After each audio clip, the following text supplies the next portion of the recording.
Fanny, yung ganong classic spectrum, we can use that. And that's also true with a Donut. Bigyan mo siya ng Claude na 1-1 ng marksman, ng other marksman like Brody. Bigyan mo siya ng mga mages like Farsa, Alice, dun sa may gold lane. Surely they can use that. But yung signature hero mo talaga, na sobrang tagal mong binatak, you have a different mastery of that. At magiging bread and butter mo yun. Pagbalik mo ngayon sa mga heroes na hindi ka ganun kasanay compared dun sa signature hero mo, parang hihina ka pa rin eh. There will be some lapse in your performance. What I'm trying to say is, the way that you approach like electric and powerful na mga rookies is to actually ban yung kanilang signature hero. And test mo. I totally agree. So basically, ibalik mo sila sa pagka-rookie nila. Kasi kapag naka-comfort pick sila, na it makes up for the lack of experience. Yes. Yes. Okay, and nagkakaintindihan to. Si Coach Zico at si Coach Yeb, nagkakaintindihan sila na, I see what you're doing. I see what you're doing. Touche, pero tingnan natin. First pick, mula sa next play EVOS is gonna be that Edith. Ayaw na nila sila suplex sila. Ayaw na nila ng tag team combo. At ang sagot ng ONIC. Interestingly enough, it's been a while since we've seen these two heroes in the same draft together. More so in the same pick phase. Pakito and Lancelot confirmed kung saan tong Pakito na to, side laner, right? Yeah, that's right. Ang pinaka siguro curveball na lang ng ONIC Philippines, bigay siya kay Hatred for the position 4, but very unlikely. Whoa! Gusto ko tong Ruby pick mula sa NEXP EVOS. It's great. Where's the Lancelot? And immediately Sicilian. Lalabas agad ang mga power picks. At okay, so why the Sicilian? We saw dun sa previous series ng NEXP EVOS na malaking problema ang Sicilian kapag ang natural composition mo ay melee-based. Yung mga tipong nagda-dive kayo, if you wanna be in front of your opponents, a lot of punish is there. So if you're looking at their heroes, Edith may knock-up yan na melee range, Ruby, anti-melee din yan, as well as this Sicilian na pag nag-try kayo mga umabol, may Sanguine Claws. What I'm trying to say is, direct answer to ng NXP doon sa melee-based composition ng ONIC Philippines. I like it a lot. But now, Esmeralda. Okay. Esmeralda and Pakito already revealed. Yeah. Ang decision ng ONIC dito is, sige, we're gonna go all in. No half measures. We're going all in with this melee approach. This is like okay, so almost all the time nung knowing Coach Yev, and I know that a lot of people will agree with me on this, is open pick siya eh. Whenever yung draft pattern niya laging open pick, bigla na lang sa dulo mare-reveal, ay ito pala. We saw that game 1 and 2. We saw that most particularly in game 2. But this time, it's uncharacteristic kaya nagugulat ka. Kasi sobrang na-reveal. Yeah, this is your side things. Ang pinaka-flex na lang dito is whether or not yung Esmeralda yung gold or yung Pakito, di ba? Parang, so weird. It's so weird to see. I don't know. Baka next level theory crafting na nga lang ang mid lane Hatred. Na parang yun nga, mid lane show as the pause 4. But once in second phase, there you see the Aldous na delikado nga naman pag dinigay mo sa kamay ni H2 and you're facing off against an all-in dive melee comp. Second ban for ONIC in the second phase is the Bane. So talagang kino-corner nila si H2. Ito dapat piliin mo. Ito lang ang mga open sa'yo. Next play EVOS, they take out the Matilda, and I'm sure this next one is going to be a mid laner as well, or something that can play 4 or 5, something in the roam or support role. Yeah. Since naban na yung Cho, naban na yung Selena, Matilda, ito yung tatlong heroes na flex between position 4 and 5. Curious to see, baka yung Rafaela, iban din nila, knowing na parang ganun. Or maybe Angela, actually. Kasi yung Angela at Lancelot ay nakita na rin natin mula sa ONIC PH, particularly yung Angela Ling. But yeah, Angela Lancelot is still a good combo. Instead, popular ko pa, huwag nang pahawakin si Martin yan. I'd say Rafa. I'd say Rafa ang maganda pick dito ng ONIC. It's because it enables the melee. Parang it helps close the gap. Lalo na posible kang makaipit. Right. Actually, yeah, that makes a lot of sense. Maganda siya din na pang-sustain. Which kind of makes me think baka mag-back siya bigla itong NXP EVOS kung sakaling sustain ang piliin dito ng ONIC PH. Most of their heroes right now are sustain-based. Yan, Esmeralda Paquito. So, Baksha is looking good para sa NXP EVOS. Whether gamitin nila yun sa XP lane o kaya doon sa jungle role. Or maybe roam role, di ba? So it's how just the roles that can be that is playable with that hero. The swerve! May swerve pa din dito, Wolf! Hindi siya kasi simple na in-expect natin. Hindi mid. Ang kulang ng ONIC unless it's a mid, Harry. Throwback to 2019. Does this mean mid Paquito? No. Or rogue? That might be... No, Rogue Paquito? Well, we've seen that before. Paquitank. Mga gawain ni Nayaw dati, Season 7. Yeah. Right. Such a weird... At this point, you don't want to guess anymore. Ang NXP... Ang hirap, oh. NXP, mayroon pa they still can opt for like Lunox, o kaya hard, Hellcurt. Wow, okay. Ito matagal na nating inaantay. This is, it's been in the grapevine. Kinikwento. May mga bulong-bulong na ang lakas ng Hellcurt ngayon bigla. Ulit. Okay. And obviously,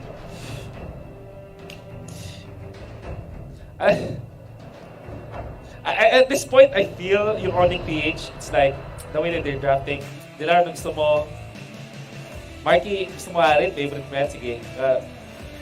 Namiss mo, di ba? Marky, namiss mo. Esmeralda, mainit ka ngayon dito, sige. Okay, click, after Fanny, Lancelot, so crazy. It's not even a composition at all wala sa ONIC PH ngayon.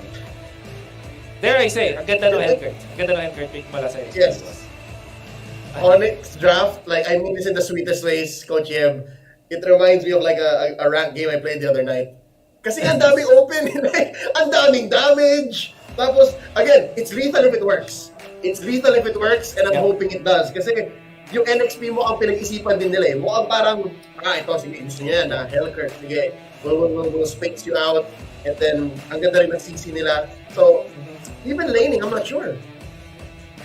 Hindi ko alam. Like, we're gonna be surprised when we go to the map here. Definitely. More mid... what if mid lane had it? Nah, it's mid lane Paquito. Had it. Nah. Okay, so yun nga, parang Cho. Ang daming damage na naman Cadenza. He's not comfortable. It's put into half HP because of this, but it doesn't contest etong Cecilius.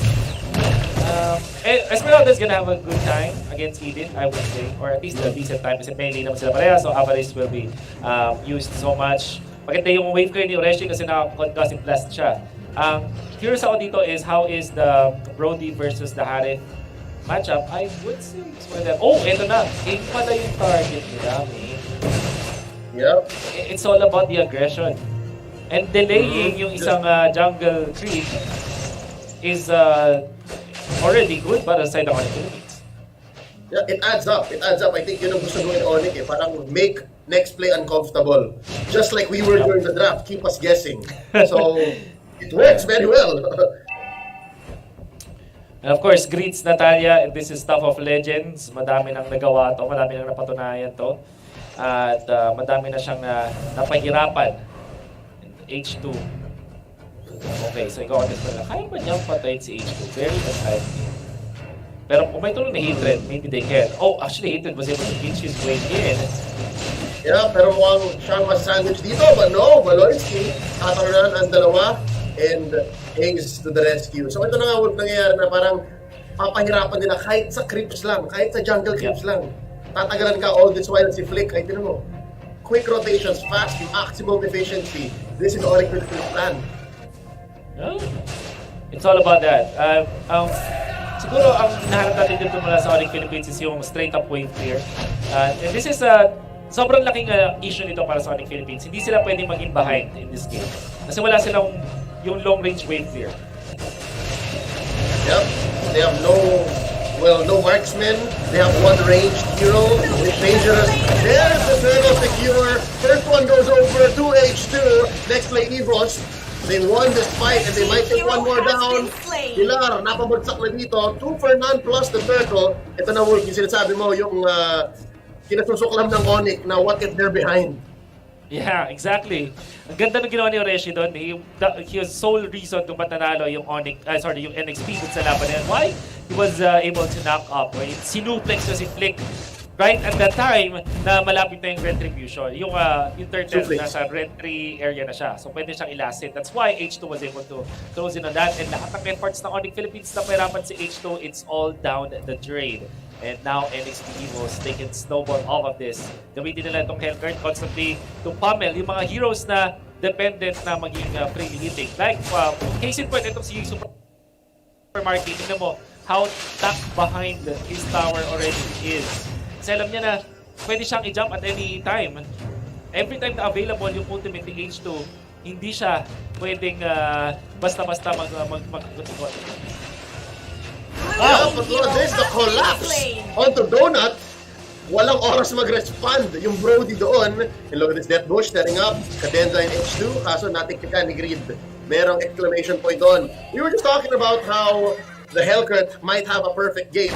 What's the dynamic, Wolf? Lalo may 4 na melee hero sa ONIC. Di ba magpa-proc yung passive ni Hellcurt dito na parang when you first engage him with something, merong small silence?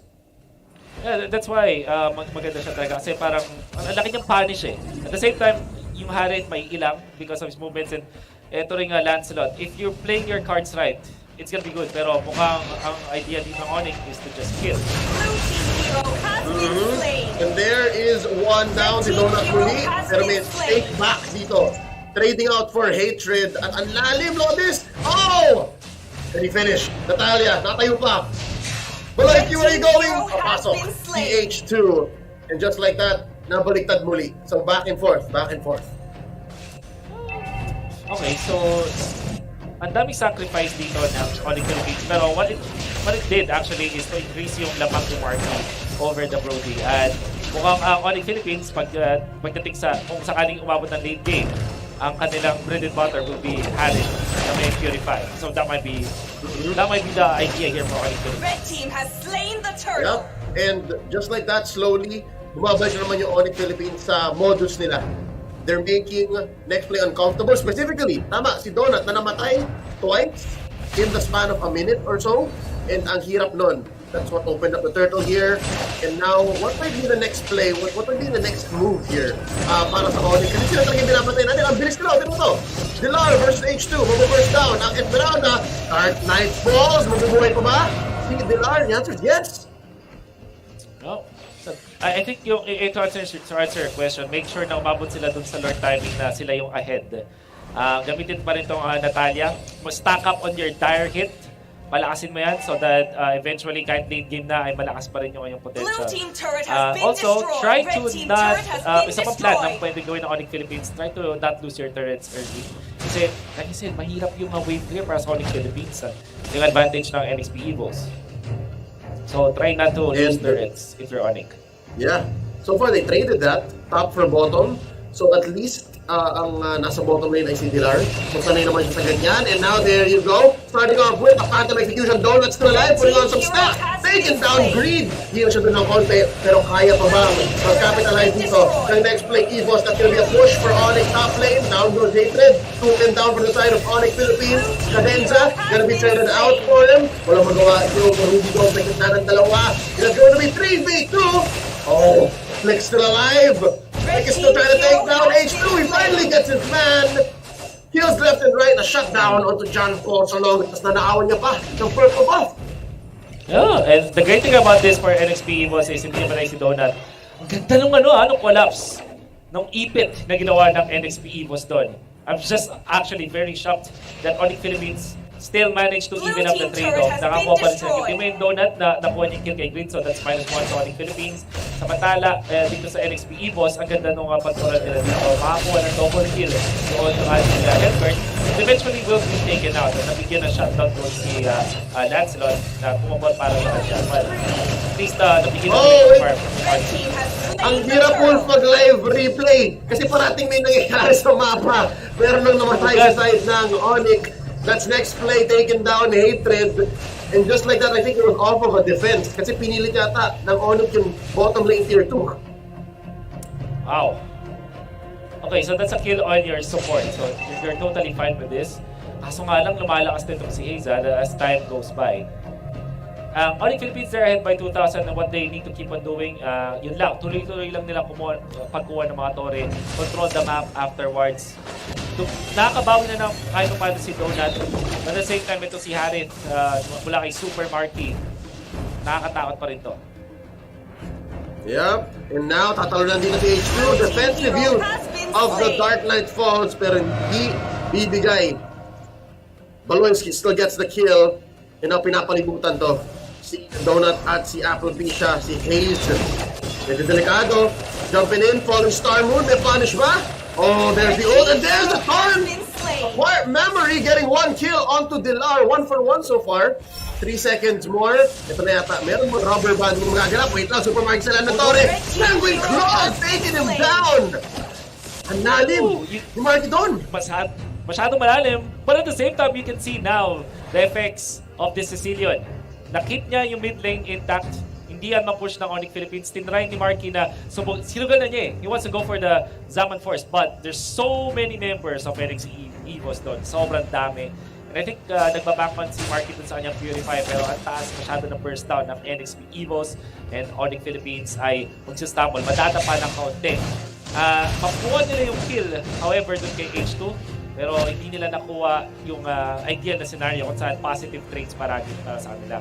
The fact na yung NXP ay nakakuha ng mga kills after this, it shrinks yung deficit. And in fact, itong 1K na gold din ng ONIC Philippines, hindi na ganun karamdam at this point, 9 minutes in. They have to put more effort, they have to think about their approach more. And then yung mga tipong 2 for 1, 3 for 2, hindi na siya ganun ka-beneficial kasi nga, dapat lamang sila sa torre. Dapat lamang sila sa objectives. And so far, they're doing well at that. Dahil isa pa lang naman ang push ng NEXP EVOS. Pero yung scaling, NEXP EVOS has a fair share amount of it as well. This is still the sub-12-minute Lord. So okay pa to. No one still has free reign over it. Purple mo sa secure dito. Ni Hayes, binibigay agad this early on. So I think alam na nga rin, na-gets na rin na NEXP EVOS na in Hayes we trust. Yep. Balwinski or Greed, as usual, ay bumabalik dun sa kanyang dating yung inatalyakan niya. And here's the thing, 1, 2, and 2, I think goods na goods pa rin ito para Greed. He's not dying as much. Tapos yung target niya, syempre, unti-unti nang lumalakas yan. Para naman dun sa ibang mga members, it's... Okay, so wait. So akala ko talaga nag-Dark Knight Falls. Dumilim kasi. Yun pala yung pag-invisible lang yun ni Greed. Yes. That's why I was very Naka-focus lang shocked tayo about that. kay Maloy. You were saying? Parang ngayon sa ONIC Philippines, maganda is try to secure this Lord. Or at least huwag nila ibigay. Siguro pwede sila maghintay ng 12 minutes or get a kill. Kaya ba? Oh, nice catch here. Hindi na nakapag-Dark Knight Falls. Si H2 doon, and this is a great opening for ONIC Philippines. Pero yun nga lang eh, that's the trick. They have to find where they can capitalize. Anong next objective ang pwede nila i-convert? Siguro yung 12-minute Lord, if they so want it, or take advantage na nila na wala dito si H2. Kaya walang pa-delay whatsoever. Pero pa-respawn na si H2, so they have to be careful about it. Dilarski doing is, Dilarski takes the go now. And ONIC Philippines will take that. At unti-unti na nakapag-farm to si Hatred na may brute force breastplate na siya. Meron na siyang war axe. Nakakuha pa siya ng orange buff. I wonder kung ano yung decision dito para sa ONIC Philippines. Itatransform ba nila si Hatred bilang isang damage dealer na rin from the mid-game? Para naman siyang hindi mid-lane, parang XP lane na ba ang treatment sa kanya? Eventually, there will be enough money that goes around. Especially kung yun nga, maganda yung conversion rate nila and they're putting NEXP EVOS in a weird spot. Panoorin natin si Flick dito. Helping good. Again, ito ang baluarte ni Hayes. Bahay ito ni Hayes. H2 still goes down one more time. Off camera kill. Si Banoy pa rin ang makakuha noon and well managed. Wolf, kahit na wala silang pampush, kahit wala silang siege heroes, nagagawa pa rin ang connect yung gusto nilang gawin. Which is push top and bottom lane ng sabay.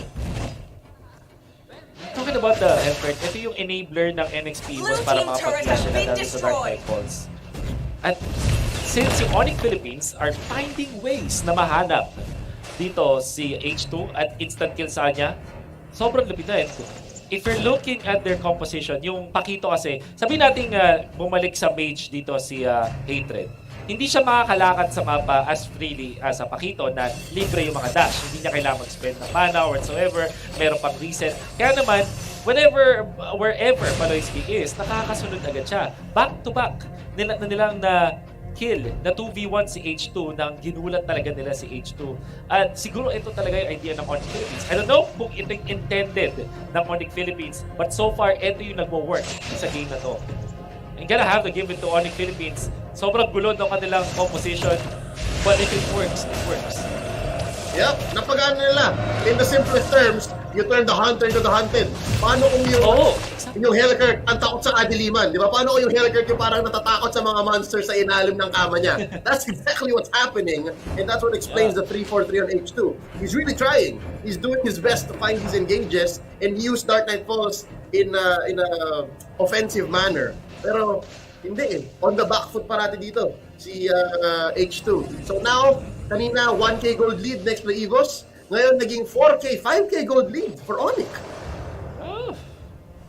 Wow, this is turning out to be good. At dumating na tayo sa point na yung purple buffs ay ibibigay na kay Super Marquis, 9.1K. Nag-oracle na rin siya just for good measure so that hindi sila ma-instant burst din. At ngayon malapit na sa Blade of Despair, etong si Greed na masakit na rin talaga yung dati champion natin. And even Hatred. Part na rin dito si Hatred. Oh, look at this. There's a jump and a possible counter-attack by next play EVOS. Oh, there's the flip. The suplex by Oreshi, confirming the kill on to Dilar. That's 1 for none so far. Pero yung ang daming ult na ginamit ng next play EVOS. Si Oreshi lang yata hindi nag-ult. A lot of flickers as well, mga battle spells. So maganda dito na ginawa ng next play EVOS. Sabi nila back-to-back si H2 na pitas around the box. Yung most recent na pick-off kay H2 nandun sa orange buff or around that area. So yung ONIC Philippines, they try to go for that play again para kasi binibilangan nila kung kailan mag-spawn yung orange buff at na-punish nila accordingly. Tinry nilang i-punish accordingly. I'm not entirely sure kung sino nakuha ng orange buff noong time na yun. It's H2. Ayan, so na-secure ni H2. So that's well and good. Tapos nag-survive siya. At tinauhan na rin siya ni Cadenza. Tinawag nila, okay, sige, ito orange buff timing na naman. Cadenza, kailangan kita dito. And with just the presence nung ni Cadenza, nabuhay si H2 long enough na makapag-pop siya ng ultimate, makatakas mula sa ONIC Philippines at makakuha sila ng punish. Nice play from Oreshi, going for the flicker and the suplex. At biglang tumahimik ang mundo ng ONIC Philippines. Yung sobrang forward nila, medyo hihinga ng konti. Yep, essentially ang nangyari kanina, based on what I can observe is, parang the criminal always goes back to the scene of the crime. Parang paulit-ulit kasi na nandun nangyayari. So, ONIC Philippines, they have to find a new trick. They have to find out where they can trap H2 again, or maybe get a free kill on Donut. And so far, hindi na ulit namatay si Donut after nung kalbari niya sa top lane during the early game. So, it's better spacing, better placement of their marksman for next play EVOS. This point din, by the way, 16 minutes na and tahimik na nakapag-farm si Hayes, 1-0 and 8 dito sa ating Sicilian. Binigay na rin sa kanya yung purple buff. So ang sinasabi sa atin dito ng NEXP is kailangan nyo mag-ingat ONIC. Hindi pa rin nabubura yung melee-based composition nyo na merong punish yung Ruby as well as the Sicilian. Hindi pwedeng maging kampante ang ONIC Philippines because NEXP EVOS, kaya pa nilang kumuha ng malupit na depensa. They have Sicilian, they have Ruby, pwede sila mang-punish easily. Oh Lord, here at a fifth of its health, ang bilis kumuha din dito ng NEXP EVOS. That's going to be the burst down on the grid, H2. Gonna get standard steal by 2. Nandito naman si Oreshi at si Cadenza. Conceal play. Kinuha nila dito. Oh, burst out after a suplex dito sa Lancelot. That's 2 down for the side of ONIC. May Lord din mind you, to help with the push. Pero kompleto ang miyembro ng next play EVOS and they have their own way of pushing the direction of the mid. Let's see if they defend pa to. Dilar from backlines. Oh, but wait! Na-sandwich play pa rin sila! Respect the bush play from ONIC PH! But there you go, Sangre Claus keeping Dilar down. And there's another suplex and a toss-up Qureshi doing so much work on this Edith. At hindi mabubuhay dito si Hatred. 2 defenders left for ONIC PH. At diretso ang pag-push. They'll take this mid lane tier 2. Oh, wait lang. May minion waves. They're okay. They wanna steal. the teacher! Orange buff. Kaya ba? Turn up for memory. Keeping Donut alive and Maloy down. Wonderful win of Nature Blade from Donut. Nadala talaga to. Natuto talaga kung paano niya ika-counter yung Natalia. And ONIC Philippines, sobrang nanggigin sila sa depensa na yun. Wala silang damage output. Surely, nandoon si Market. Ang gusto nila play doon is mag-purify after the suplex para sayawan. At sila pa yung nawalan ng Torre dito. Only 2 members to defend. They don't have minions anymore. Pero, Oh si Market. no! It's always just 2 members, now 3. Makakaya ng konti dito ang ONIC Philippines pero kamunti ka ngayon. Ang base nila naging half health. May hinakatid na wave dito sa baba, si H2. And just like that, how the tides have turned. Nabaliktad. Next play naman ngayon ang nagtatreten ng match point. Yun talaga yun. Yung bursting. Oh, wait! Wait lang! You were mentioning the burst! And Donut focusing fire on the base! But it may have been a little too much. Double kill. 2 defenders left for both Blue sides. team base turret has been Nag-punish ang destroyed. ONIC PH. 1/4 ang health ng base nila.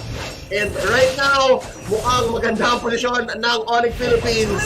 Hayes is in trouble. Hayes goes down. Cadenza na lang ang natitira. Namumula ang mapa. 20 seconds though. I think hindi yata kaya ng ONIC Philippines i-push to. Lalo na may mga minions na rin. I'm not entirely sure if this is good. Maybe ONIC Philippines, hindi na talaga kaya din. They know it. Magbaback na lang din sila. It looked really close. I would say NXP, they had it in there. Ang ganda ng talon doon H2. Ang ganda ng idea. Kaso nga lang handa doon yung ONIC Philippines at na-punish doon si H2 under the base. Ang ganda ng idea ng NXP boss na talagang sumugod na lang sa ONIC Philippines. They will not be able to defend because of that. Pero ngayon, kung na ang lahat ng mga players natin on both teams, lamang ang mid lane ng NXP EVOS, lamang naman ang top lane ng ONIC Philippines. Susubukan nila dito mag-lord. Is this a good play though? Antay NXP at may patilim si H2. Oh, phantom execution. There's a suplex. And there's a turnaround. Baloy ko na mamamatay. Patay na rin si Hatred. They did not receive the damage Hayes had. And here's the melee punish. Ureshi boy pa. Daman force dito ni Marty. At talon siya pero kulang pa rin ang sagot niya. He was kited throughout the walls here. Dito sa may purple buff ng NEXP EVOS. And just like that, si Flick na lang ang natitira. I don't think kaya niya to. Merong Cecilio na pwede siyang i-update from kakansin. Kaya oh, nice win of nature Bay! Team hero Sabi ng has Pagdo been na back to slain. back! Woo! Next play was a whole other beast. Ibang klase, Wolf. They're at match point threatening the